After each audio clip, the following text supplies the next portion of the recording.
এই দেখো মা, এগুলো দেখো, দৈত্যকে বুদ্ধিতে হারিয়ে দিয়ে গুনে গুনে আমি 50খানা নিয়ে এসেছি।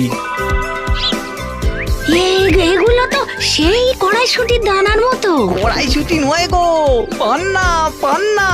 মা গো, আর আমাদের কোনো চিন্তা নেই মা, তোমার ছেলে এবার তোমাকে দেখবে। চলো চলো চলো, এই আমরা এখন এখান থেকে চলে যাই, অন্য রাজ্যে গিয়ে এই পান্না টান্না বিক্রি করে বেঁচে থাকবো। কাল থেকে এত খেতে দিলাম, একটা ঘাসও দাঁতে কাটেনি। এই নাও, তোমার লক্ষ্মীকে তুমিই ফেরত নাও। হ্যাঁ নেব, কিন্তু এমনি এমনি না। হ্যাঁ, এই পান্নার বদলে আপনার কাছ থেকে কিনে নেব। অনেক ধন্যবাদ আপনাকে। লক্ষ্মী রে, এবারে তোকে পেট ভরে খাওয়াবো আমরা।